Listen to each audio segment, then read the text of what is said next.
زندگانی سزا ہے میرے شہر میں، ایک قیامت بپا ہے میرے شہر میں۔ رقص در رقص ہے خوئے انسانیت، کار فرما نہیں بوئے انسانیت۔ سرخ ساری فضا ہے میرے شہر میں، ایک قیامت بپا ہے میرے شہر میں۔ کتنی معصوم جانوں سے کھیلا گیا، کتنے شفاف جسموں کو روندا گیا۔ شور آہو بقا ہے میرے شہر میں، ایک قیامت بپا ہے میرے شہر میں۔ جو وفادار تھے نظر مقتل ہوئے، ظلم والوں کے خنجر سے گھائل ہوئے۔ جور ناحق روا ہے میرے شہر میں، ایک قیامت بپا ہے میرے شہر میں۔ لوگ دور ستم کے عذابوں میں ہیں، مستقل رنج و غم کے عذابوں میں ہیں۔ آفتوں کی گھٹا ہے میرے شہر میں، ایک قیامت بپا ہے میرے شہر میں۔ جن فضاؤں میں تھی زندگی کی دھنک، ان فضاؤں میں بارود کی ہے مہک۔ سسکیوں کی صدا ہے میرے شہر میں، ایک قیامت بپا ہے میرے شہر میں۔ ظلم سہتے رہیں، زہر پیتے رہیں، روز جیتے رہیں، روز مرتے رہیں۔ اب یہی سلسلہ ہے میرے شہر میں، ایک قیامت بپا ہے میرے شہر میں۔ زخم کھلتے ہیں پھولوں کے بدلے یہاں، خون بہتا ہے اشکوں کے بدلے یہاں۔ آدمی بے نوا ہے میرے شہر میں، ایک قیامت بپا ہے میرے شہر میں۔ زندگی جسم جاں پہ گراں ہو گئی، وقف آلام و آہو فغاں ہو گئی۔ ہر ستم ہر جفا ہے میرے شہر میں، ایک قیامت بپا ہے میرے شہر میں۔ کوئی باد صفا کیف لاتی نہیں، کوئی آواز دل کو لبھاتی نہیں۔ ہر کوئی رو رہا ہے میرے شہر میں، ایک قیامت بپا ہے میرے شہر میں۔ توق و زنجیر میں رقص کرتے رہو، زندگی بھر ضیا آہیں بھرتے رہو۔ حکم صادر ہوا ہے میرے شہر میں، ایک قیامت بپا ہے میرے شہر میں۔ میرے وطن کے سلگتے ہوئے شہر کراچی کے شب روز پر دل میں اٹھتے طوفان کے ساتھ وطن سے عشق کا یہ نعرہ مستانہ لگانے والا شاعر ضیا شاہد ہے، جس کے مجموعہ کلام زاد عشق سے لی گئی یہ نظم ضیا شاہد کے ادبی رجحانات کا پتہ دیتی ہے کہ حق و سچ کا اظہار اور بغاوت و انقلاب کی شاعری ضیا شاہد کا زاد عشق ہے۔ شاعری میں ابلاغ اور اظہار یکجا ہو جاتے ہیں۔ الفاظ کی ابلاغی قوت کی اپیل معنی کی سطح پر ذہن کو ہوتی ہے، اور اس کی اظہاری قوت لفظ کی زندگی، تشبیہ و استعارے اور شدید اظہار جذبات کے باعث متخیلہ، جذبہ، احساس اور حواس کو متاثر اور متحرک کرتی ہے۔ اس طرح شاعری معاشرے میں وہی کام سر انجام دیتی ہے جو انسانی زندگی میں خواب کرتے ہیں۔ خواب شعوری زندگی کے دباؤ کے خلاف جذباتی رد عمل بھی ہوتے ہیں اور پوری انسانی ذات کا تحفظ کرتے ہیں، یا بالفاظ دیگر اس کے جذبے اور عقل کے مطابقت قائم کرتے ہیں۔ اس طرح شاعری معاشرے میں وہی کام سر انجام دیتی ہے جو انسانی زندگی میں خواب کرتے ہیں۔ خواب شعوری زندگی کے دباؤ کے خلاف جذباتی رد عمل بھی ہوتے ہیں اور پوری انسانی ذات کا تحفظ کرتے ہیں، یا بالفاظ دیگر اس کے جذبے اور عقل کے مطابقت قائم کرتے ہیں۔ اسی بات کو یوں کہہ لیجئے کہ شاعری معاشرے کا خواب ہے جو معاشرے کے شعوری، خارجی اور جسمانی پہلو اور اس کے لاشعوری داخلی اور روحانی پہلو کے درمیان رابطہ قائم کرتی ہے۔ ضیا شاہد کے ادبی رجحانات اسی شعوری اور لاشعوری قوت سے عبارت ہے۔ ضیاء شاہد لفظوں کے ذریعے معاشرتی احساس، تخیل اور حواس کو متاثر کرتا ہے۔ رسا چغتائی اردو ادب کا ایک بہت بڑا نام ہے۔ وہ ضیاء شاہد کی شاعری کو روایت سے جڑی ہوئی قرار دیتے ہیں۔ ان کا یہ بھی کہنا ہے کہ ضیاء شاہد نے غزل کی حرمت کو کسی بھی مقام پر پامال نہیں کیا، اور کئی جگہ پرانے مضامین کو بھی اپنے اظہار کی سلیقگی سے نیا قلب عطا کیا ہے۔ اس کے ہاں اظہار میں تازگی موجود ہے۔ اردو غزل کا موجودہ دور ایک جدید دور ہے، مگر ہماری جدید غزل بھی ابھی تک قدیم روایات سے اپنے روابط کو یکسر منقطع نہیں کر سکی ہے، اور اس کا سبب ظاہر ہے۔ غزل کی اپنی روایات ہیں، معنوی بھی اور سوری بھی۔ اس کی معنوی روایات میں بعض ایسے ہیں جو ہنگامی نہیں، بنیادی ہیں، شخصی نہیں، آفاقی ہیں۔ صورت و حیب کی روایات ان سے بھی زیادہ مستحکم ہیں، لہٰذا رنگ قدیم سے بالکل دامن چھڑا کر غزل گوئی تقریباً ناممکن ہے۔ ضیاء شاہد کی غزلیں رنگ قدیم اور طرز جدید دونوں کی جامع ہیں۔ وہ آج کے شاعر ہیں، مستقبل پر نظر رکھتے ہیں، مگر ان کے شجر سخن کی جڑیں ماضی میں قائم ہیں۔ ان کی غزلوں میں میر و غالب دونوں کا اثر ملتا ہے، غالب کا کم، میر کا زیادہ، اور اس کی وجہ ظاہر ہے۔ میر کے ہاں عشق کا احساس غالب ہے، اور غالب کے ہاں اس کا ادراک۔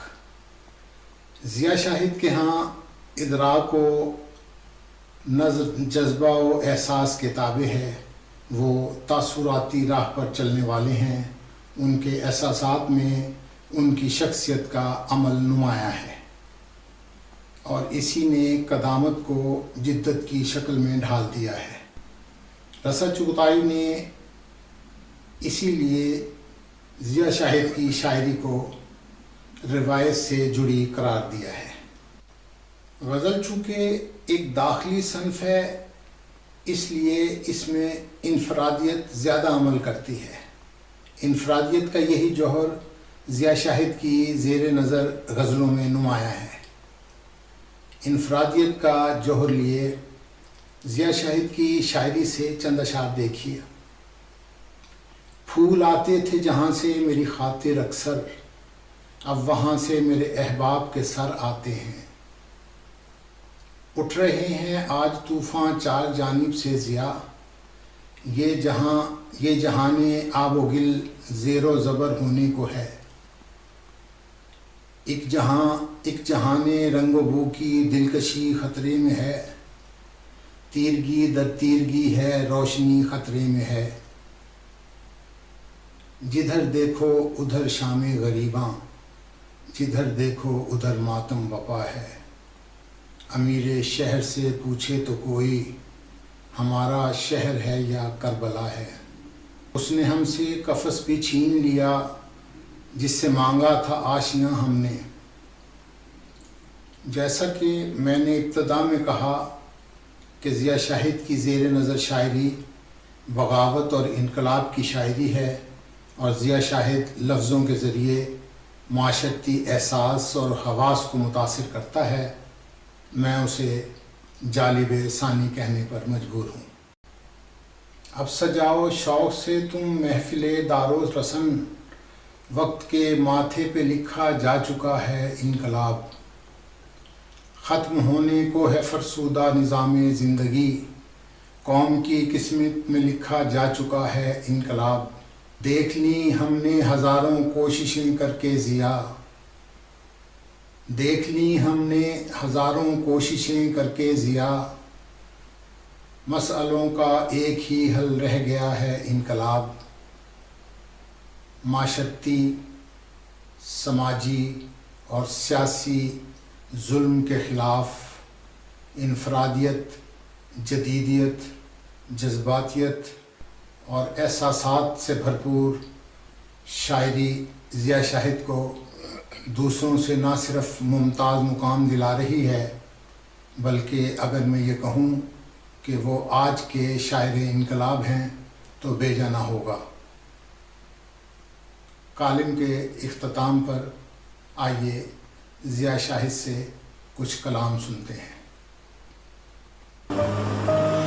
عشق سے وحشت کی جانب ایک سفر ہونے کو ہے، دشت گویا زندگی کی رہگزر ہونے کو ہے۔ وحشت اور اس پر پیشے جوش جنون، سنگ وحشت اور اس پر پیشے جوش جنون، میرے ہاتھوں سے کوئی کار ہنر ہونے کو ہے آئینہ، اس آئینے کا کیا کروں، دل میرا ہے آئینہ، اس آئینے کا کیا کروں، پتھروں کے شہر سے میرا گزر ہونے کو ہے۔ رفتہ رفتہ آ رہا ہوں تنگ دستی کی طرف، رفتہ رفتہ آ رہا ہوں تنگ دستی کی طرف، حلقہ احباب میرا مختصر ہونے کو ہے۔ منزل کی طرف اٹھ کر چلے جائیں گے لوگ، اپنی منزل کی طرف اٹھ کر چلے جائیں گے لوگ، میں چراغ بزم شب ہوں اور سحر ہونے کو ہے۔ اس ستمگر کے تغافل کی ادا کہہ رہی ہے، اس ستمگر کے تغافل کی ادا، آرزو ایک شخص کی داغ جگر ہونے کو ہے۔ وہ دے رہے ہیں داد میرے فن کی ارباب ادب، دے رہے ہیں داد میرے فن کی ارباب ادب، میرا لہجہ بھی سخن میں معتبر ہونے کو ہے۔ اٹھ رہے ہیں آج طوفان چاروں جانب سے ضیا، لگ رہا ہے یہ جہاں زیر و زبر ہونے کو۔ تیرے سوا کیا، وہ ایک لمحہ کہ جس میں تیری حسین آنکھوں کی شوق کرنیں ہوا میں تحلیل ہو رہی تھی، وہ تیری مسحور کن اداؤں کی میٹھی دھن پر ہوائیں کرتی تھی رقص، جس میں تیرے لرزتے ہوئے لبوں پر وہ ایک حقیقت تو جس کو کہنے میں ڈر رہی تھی، وہ بات تیری حسین آنکھوں سے میرے دل میں اتر رہی تھی۔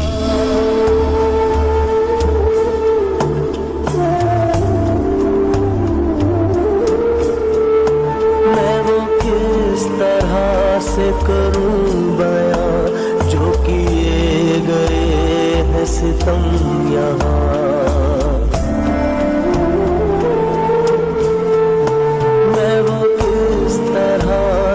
تیرے لرزتے ہوئے لبوں پر وہ ایک حقیقت تو جس کو کہنے میں ڈر رہی تھی، وہ بات تیری حسین آنکھوں سے میرے دل میں اتر رہی تھی۔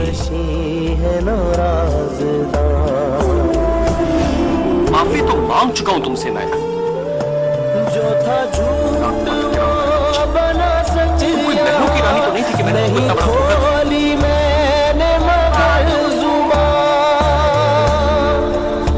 یہ اکیلا پن، یہ اداسیاں، میری زندگی کی ہے ترجمہ، میری ذات ذرائے بے نشان، میری ذات ذرائے بے نشان، میری ذات کیسی ہو؟ ذرائے بے نشان، دیکھو یہ میں تمہارے لیے کتنا پیارا سوٹ لے کر آیا۔ مجھے تمہارے اس تحفے کی کوئی خاص ضرورت نہیں، لے جاؤ اسے۔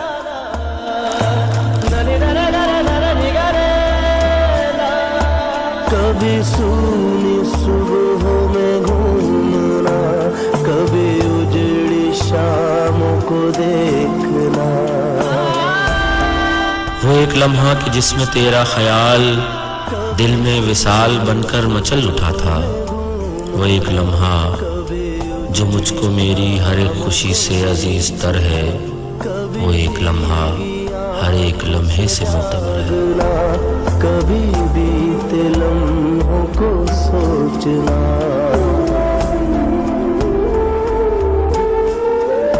مگر ایک پل ہے امید